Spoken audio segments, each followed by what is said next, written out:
Welcome to a Council of Black Belts. I'm Shihan Scotty Phillips. I hold the current ranking of 8th Dan, and I am Nidai Soki, 2nd generation head of family Aido-Ryu Jiu-Jitsu. I'll be the moderator of this episode, entitled Preparedness. What is a Council of Black Belts? It is simply what the name implies. A group of black belts from various martial arts styles coming together to openly discuss various topics in and around the martial arts. In addition, it's an open and honest discussion, not only in martial arts studies and or instruction, but how to incorporate the martial arts into one's daily life.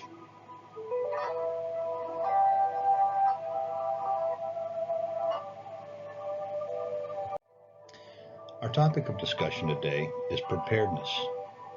An internet search defines preparedness as follows. Preparedness is a research-based set of actions that are taken as precautionary measures in the face of potential dangers or disasters.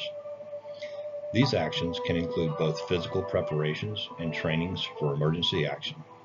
Preparedness is an important quality in achieving goals and in avoiding and mitigating negative outcomes.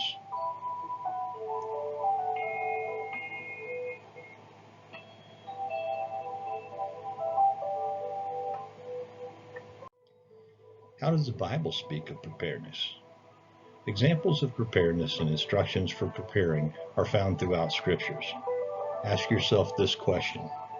Did Noah wait until it began to rain before he began to build the ark? A prudent man foreseeth the evil and hideth himself, but the simple pass on and are punished. Proverbs 27:12.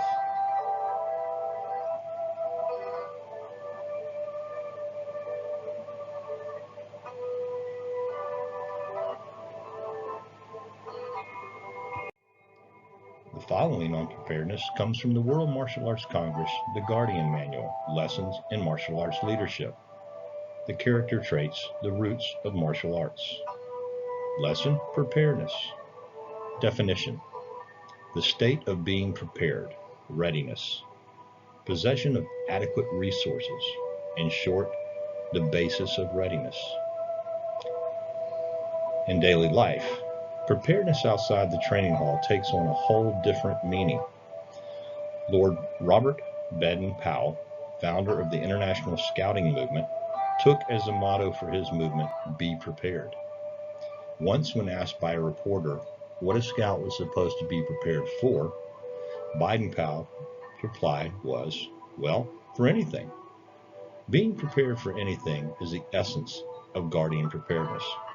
Many of us have family members, friends, neighbors who are constantly asking to borrow things. Put in the context of preparedness, they are unprepared. Preparedness consists of several elements. These include, but are not limited to, situational awareness, mental preparedness, planning, education, training, supplies, and equipment. The first of these, situational awareness, is the easiest element. Yet very few people practice situational awareness. Situational awareness is simply knowing what is going on around you. Anyone walking around with their head down with music blasting in their earbuds and texting is not practicing situational awareness. Mental preparedness includes evaluating the threats, natural and man-made, that exist in one's situation. The contents of a first aid kit are less important than the education and training needed to use them. The panel is now open for discussion. What are your thoughts and or experiences with preparedness? Please feel free to share your thoughts as well as additional topics you would like to see discussed. If you're interested in being a part of a Council of Black Belts, please let me know. We've added an additional topic to our discussions called What Would Soki Say? This segment will allow us to hear the thoughts from those no longer with us on this side of the dojo.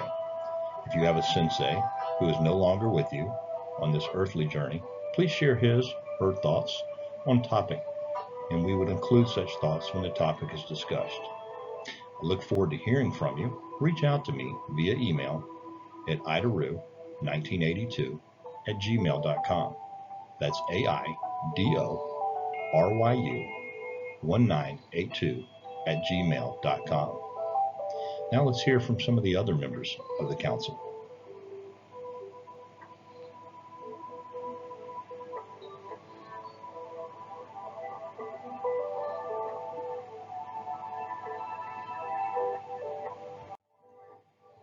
We hear from Grandmaster Hackworth on his thoughts on preparedness.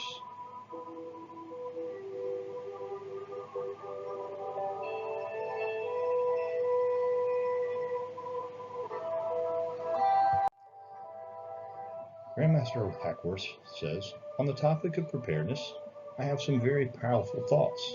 Most of the bad things that ever happen to us are the result of our lack of preparedness. So I want to share with you a few ways that I prepare for the unexpected. The first thing that I do to prepare for the unexpected, especially when it comes to self-defense situations, is that I train my attributes. Your attributes are the things that make your techniques work under pressure. Things like speed, flexibility, and balance. No technique will help you if your reaction time, your movement speed, and your flexibility are limited. Developing your movement speed takes time and conditioning, but improving your reaction speed can be done quickly. To improve my reaction speed, I look at a clock, and every time the second hand ticks, I will react with a block or a strike. Another reaction drill that I do is a partner drill, where they call out a move while swinging the pad that I must strike or block. They do this using a broken rhythm so that it is not just practicing timing, but practicing the response. To improve my speed and balance, I stretch every day to maintain my flexibility.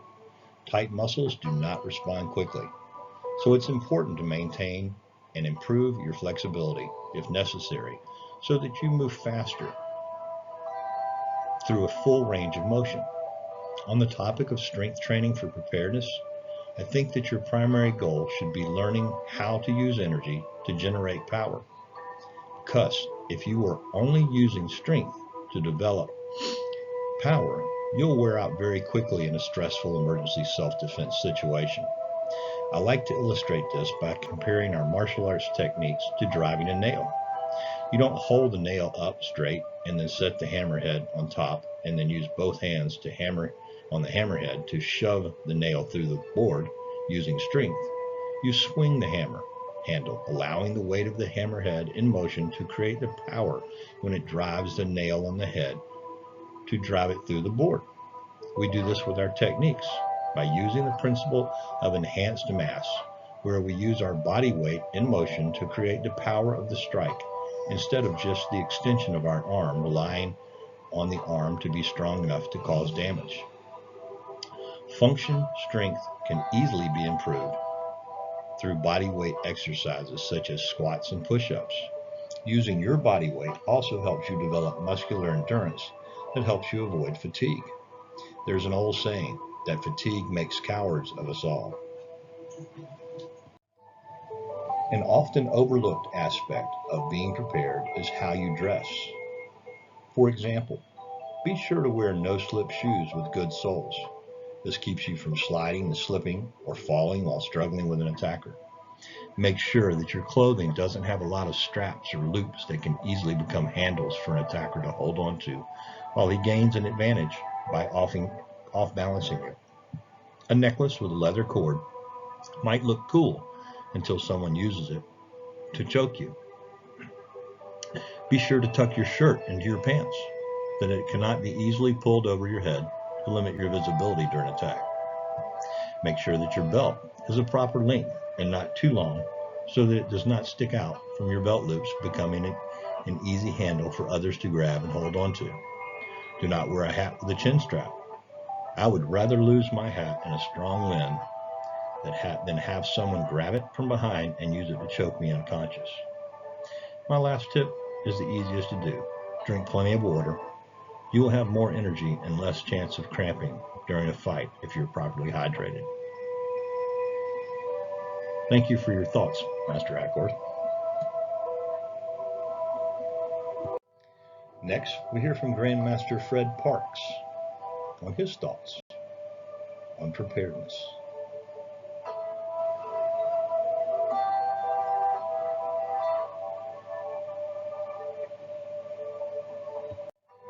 Grandmaster Parks writes, what is the importance of being aware of one's situational, environmental, and spatial awareness?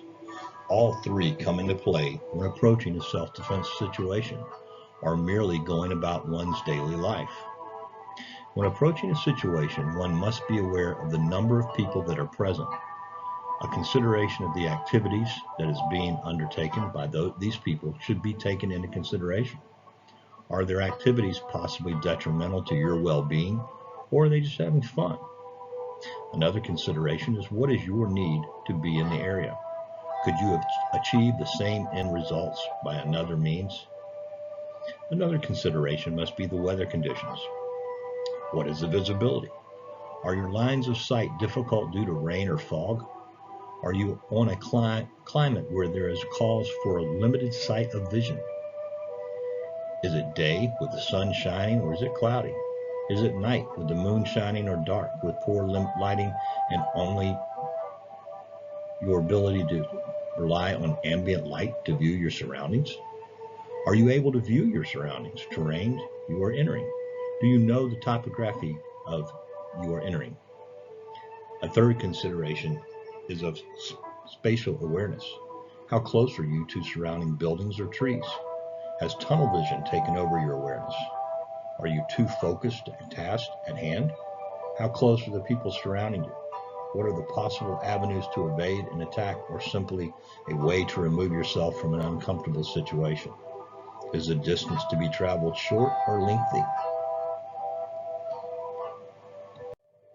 There are many questions that must be answered.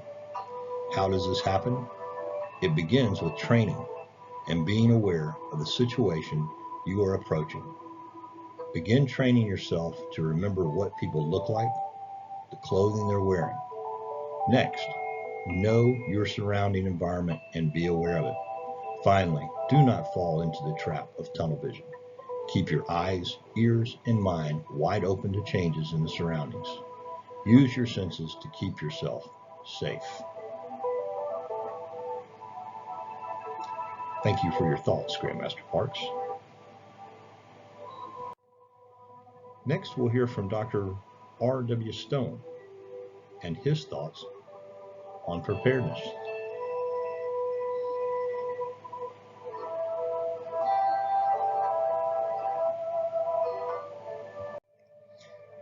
Fans of the television show NCIS will recognize Gibbs' rule number 9, never go anywhere without a knife.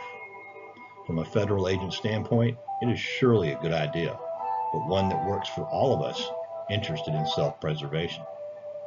As martial artists, we train primarily for two reasons.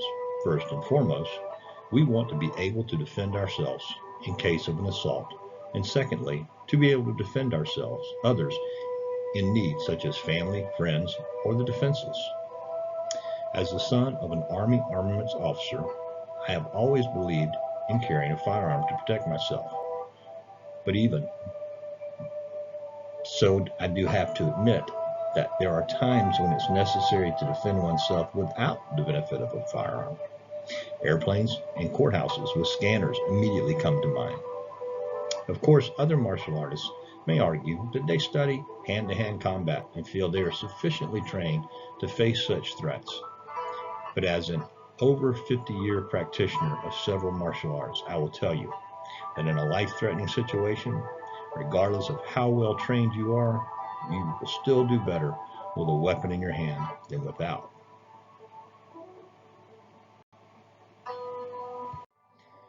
A martial artist should learn to adapt and improvise according to his or her surroundings. When you take the time to look around and study your environment, it is truly amazing the number of items that can be adapted to self-defense. Perhaps we should start with simple clothing. Those who have studied belt or sash defense in class will quickly realize that a belt makes a good defensive and offensive weapon. It can be used as a whip, or if it has a decent buckle on it, a strong striking device. Similarly, it can be used to block attacks or to trap, wrap, or trip an arm or leg, or even to strangle or throw an opponent. Some belt buckles can be found with hidden push blades incorporated into them, but this author is not a fan of illegally concealed weapons. A jacket or loose shirt can be used to wrap your forearm against slashing knife attacks, or it can be thrown over an opponent's face to distract or blind them for a moment, hopefully enough time for a counterattack. A baseball cap can be used to strike an opponent's hand or trap a small weapon, and the bill can be swiped across the eyes for added effect. Shoes are particularly useful as well. A partially removed shoe can be kicked upward into the opponent's face for distraction, or it can be removed, if there is time, and grasped by the defender. A hand covered by a shoe can give good blocking against a bladed weapon, and the heel of a shoe can easily break an opponent's collarbone if used correctly. Of course, this doesn't even cover the damage that can be done to an aggressor's eyes with the stiletto heel of a woman's shoe. Backpacks and briefcases can be useful to block attacks and can be swung as blunt force weapons. Similarly, a woman's strap purse can be used to swing or block, and the strap can be as useful as a belt is. A man's wallet, if heavy enough, can be thrown vertically as a distracting strike. In some cases, it should be directed to the sternum, since a throw to the face is much too easy to dodge or duck. Need a club in a hurry? Roll up a magazine, works just as well. Trust me on this one, as I have been knocked out by one in the past. A credit card can be filed slightly to make the edge as sharp as a blade, and when held properly can be used to swipe horizontally across the attacker's eyes or neck. Of course, simple things like pencils and pens can also do extensive damage by someone who has practiced using them as a puncturing weapon to the eyes, neck, or other pressure points. Even simple things like pocket change, coins, can make useful weapons. When coins are placed between the fingers and clenched into a fist, they are instantly transformed into an effective striking weapon. Simply opening the fist makes them fall, thus eliminating the accusation of carrying or using illegal brass knuckles. In any discussion of improvised weapons, we cannot forget to mention the walking stick or cane. While the police in almost all jurisdictions will frown on someone walking down the street with a set of nunchucks or a club, almost nobody reacts to someone carrying a nondescript cane. In fact, the simple orthopedic wooden hook cane is the author's favorite weapon of choice. It can be used to strike, block, trip, trap, and choke when applied correctly. There are two cautions which I feel necessary to mention. First and foremost, do not buy a cane sold as a martial arts weapon, or one with obvious ridges or notches created for purpose of inflicting bodily harm. The use of such a device in court will be construed as a weapon, not a simple cane. The same goes for sword canes, which obviously will not bode well for the owner if he or she is ever arrested. Secondly, the use in Western society of a cane tends to create an illusion that the user is feeble and might make the carrier subject to being targeted by predators looking for the weak and helpless.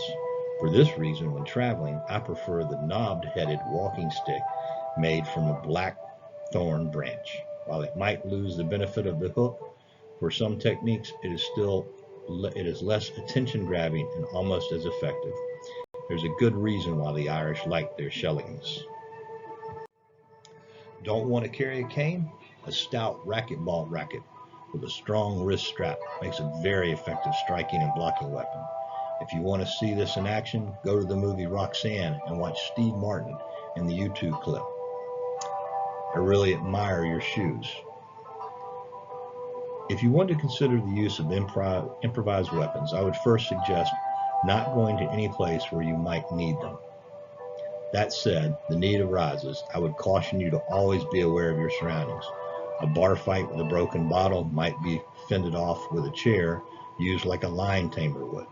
Sometimes a glass full of beer or water can be thrown in an aggressor's face to blind them for a short enough time for a retreat or a counter.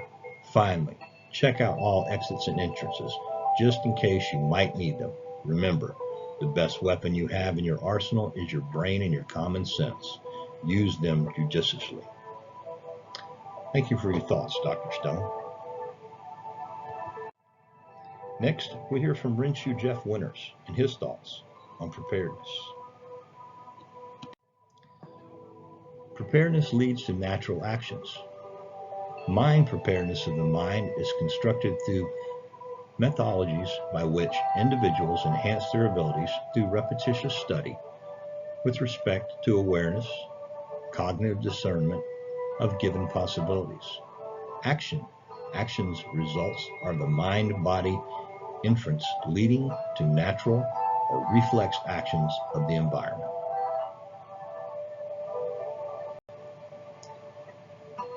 Thank you for your thoughts, Renshi.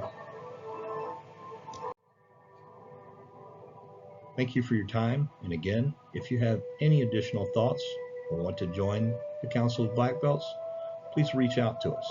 God bless.